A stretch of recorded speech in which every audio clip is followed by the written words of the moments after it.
எவ்வளவு கஷ்டப்பட்டு. அப்ப திருவள்ளுவர் அந்த நேரத்துல யோசிச்சு பாருங்க, உலகத்தையே வாங்கியிருக்கலாம், பேரு கூட எழுதாம போயிட்டாரு திருவள்ளுவர். பேர் நம்ம தானே வச்சோம் திருவள்ளுவர்ல. அந்த அச்சாணியை வச்சு அந்த பனை ஓலையை பதப்படுத்தி அதுல ஒரு புள்ளி விடாம அதுல இன்னி செயலபடை செய்யுளி செயலபடை எல்லாம் பார்த்து ஒவ்வோதல் வேண்டும் ஒளிமாழ்வும் செய்வனை ஆத என்னும் அவர். அதை டைரக்டா ஓனே போடலாம், அதுல டபுள் ஓ போடுவாரு, ஏன்னா அதை ஓனி படிக்கணும். இப்படி எவ்வளவு நுணுக்கமாக எழுதப்பட்ட ஒரு குரல், எவ்வளவு இலக்கணத்தோடு எழுதப்பட்ட ஒரு குரல், எவ்வளவு இலக்கியத்தோடு எழுதப்பட்ட ஒரு மொழி. அந்த மாநாடு நடக்கிற இடத்துல என் முன்னாடி நிக்கிற முன்னாள் முதல்வர், என்ன முன்னாள் முதல்வர், சரி அதுதான் அப்படி இருக்குன்னா செல்போன்ல ஒரு மெசேஜ் வருது, அகால மாற முன்னாள் முதல்வர்னு ஒருத்தர் பள்ளிக்கூட முதல்வர், அதுக்கும் அந்த இல்லதான் போடுறான்.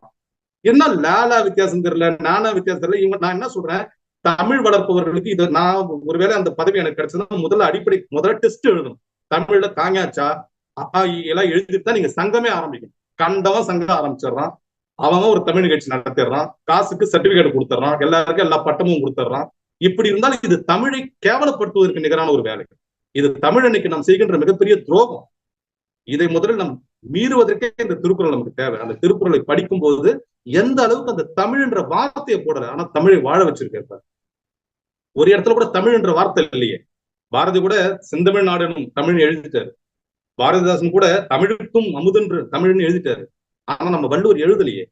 ஆனா அந்த தமிழை உயிரோட வாழ வச்சிருக்காரு.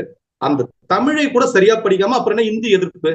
இதுல ஒரு அரசியல்வாதிகள் வேற, கோமாளி அரசியல்வாதிகள் சில பேர், இப்படி பல்வேறு விதமான சீற்றங்கள். இதெல்லாம் வச்சுதான் விலங்கோடு மக்கள் அணையர், மக்களை போல ஒரு கயவர்னு வள்ளுவருக்கே கோபம் வந்து திட்டுறாரு. மரம் மக்கள் அதிலே வேறுன்றாரு, பயனோட சொல் பாராட்டுவனை மகனன் மக்கள் பதடி அனல்ன்றாரு. இப்படி வள்ளுவருக்கு கூட கோபம் வந்திருக்கு. இன்ஃபேக்ட் அவரே வெகுலாமின்னு ஒரு அதிகாரம் எழுதியிருந்தா கூட. ஆகவே இந்த நேரத்தில் ஒரு அன்பு வேண்டுகோளாக நண்பர்களுக்கு நான் சொல்றேன், முடிந்தவரை பொது இடங்களில் தமிழை பயன்படுத்தும் போது ஒரு முறைக்கு 2-3 தடவை அதை ஆராய்ச்சி பண்ணி எழுதுங்க. ஒரு பேனர்னா 10 பேனர்லயும் இருக்கு முன்னாள் முன்னாள் முன்னாள், நான் போய் அவர் முன்னாடிதான் நின்று விருதம் வாங்கணும் அப்படின்னு யோசிச்சுக்கிட்டேன். அதனால இதையெல்லாம் கொஞ்சம் நாம் செய்து, இந்த தமிழ் என்பது சாதாரண மொழி அல்ல, இது ஒரு இறைமொழி, தெய்வ மொழி, தேவ மொழி, உலகத்துல எவனுக்கும் கிடைக்காத மொழி. இன்னும் பெருமையை சொல்லிக்கொண்டே போகலாம். ஏற்கனவே ரொம்ப நேரம் பேசிட்டேன். ஆகவே என்னுடைய உரையை நிறைவு செய்கின்றேன். என்னுடைய கருத்துக்களை இவ்வளவு தூரம் பொறுமையாக கேட்டுக்கொண்டிருந்த உங்கள் அனைவருக்கும் என்னுடைய மனப்பூர்வமான நன்றிகளையும் வாழ்த்துக்களையும் தெரிவித்து விடைபெறுகின்றேன். நன்றி, வணக்கம், ஜெய்ஹிந்த். மிக அற்புதமான ஒரு தலைமை உரை. திருக்குறளில் சைவ சித்தாந்தம் என்ற தலைப்பில் மிக அருமையான ஒரு சொற்பொழிவு, ஆன்மீக சொற்பொழிவை கொடுத்துட்டீங்கன்னு தான் சொல்லணும்.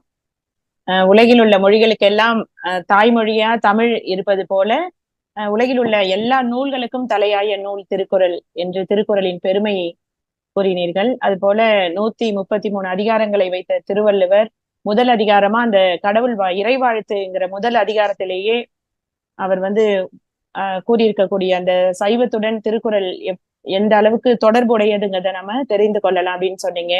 அது போல இறைவன் வாளறிவன் தனக்கு ஓமை இல்லாதான் என் குணத்தான் என்று அவர் கூறியிருக்க